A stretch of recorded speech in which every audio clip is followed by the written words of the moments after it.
The Shadows of Ashwood Manor.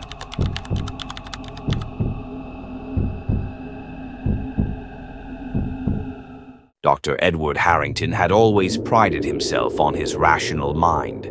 A skeptic by nature, he approached life with the stern logic of a surgeon's scalpel. So when the letter arrived informing him of his inheritance, an old Victorian mansion, Ashwood Manor, he met the news with a mixture of disdain and curiosity. The estate had long been the subject of family whispers, a relic of the past steeped in unsettling tales of madness and death.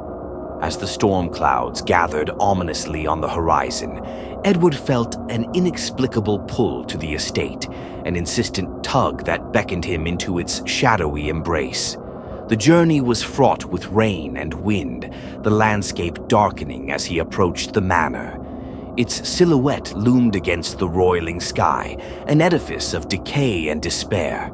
Edward parked his car on the gravel drive, the crunch of stones underfoot drowned out by the thunder that cracked like a whip.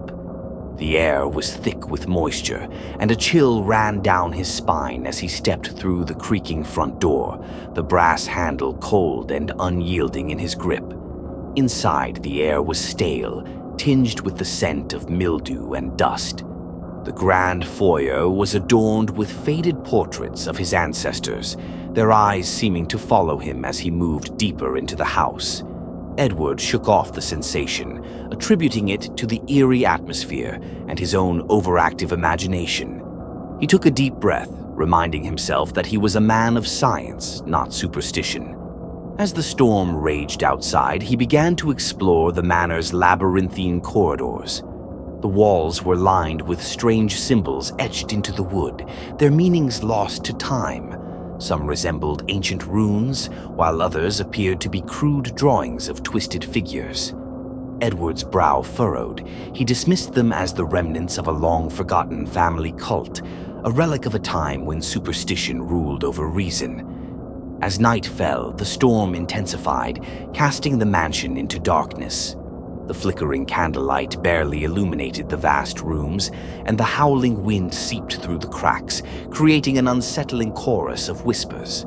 Edward settled into the study, determined to catalogue the estate's contents and perhaps find something of value to sell. But as he flipped through dusty tomes and faded letters, he began to hear it, the unmistakable sound of footsteps echoing through the hallways. He paused, straining to listen. The footsteps were slow and deliberate, as if someone, or something, was pacing just beyond the door. Edward's heart raced, but he scoffed at his fear. It was simply the house settling, he assured himself.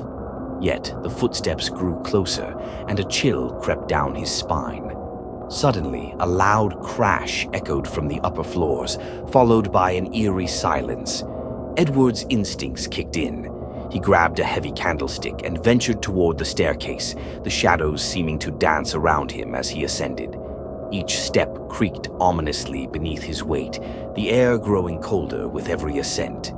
At the top of the staircase, he was met with a long hallway lined with doors.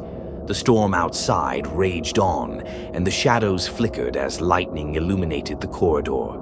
Edward's breath quickened as he approached the first door, its surface marred with the same strange symbols he had seen below. He hesitated, then pushed it open.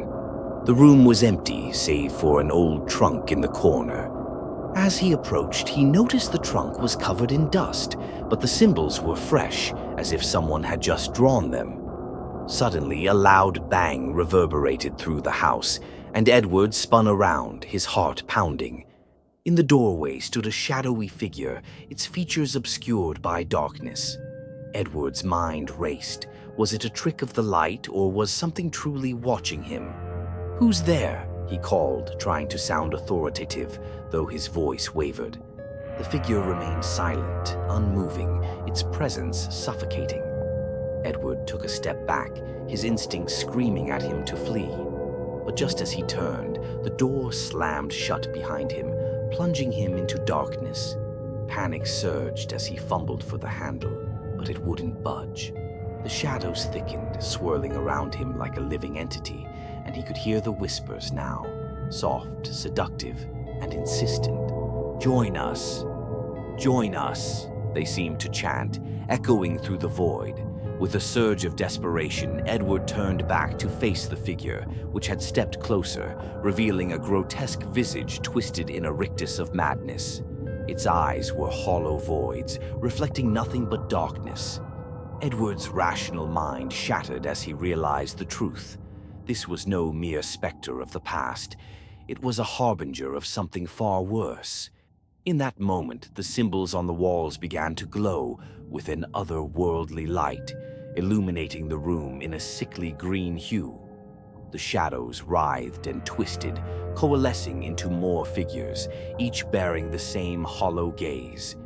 They reached for him, their fingers elongated and claw-like, and Edward screamed, a primal sound that echoed through the manor. As he fought against the door, the whispers crescendoed, drowning out his thoughts.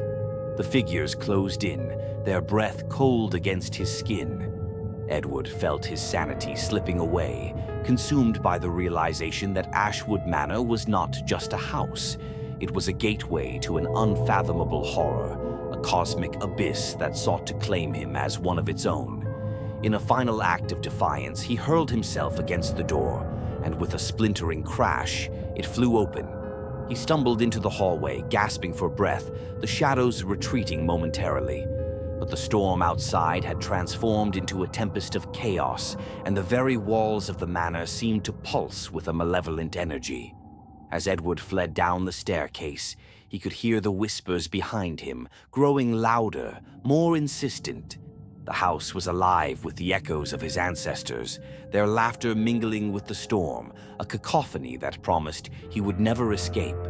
He burst through the front door into the torrential rain, the shadows clawing at his heels. But as he reached his car, he looked back at the manor. The windows glowed with that sickly green light, and in the uppermost window he saw them. His ancestors, their faces twisted in eternal torment, beckoning him back into the darkness. With a final glance, Edward drove away, the storm swallowing the mansion whole, leaving behind only the whispers of Ashwood Manor, a place where reason and sanity dared not tread.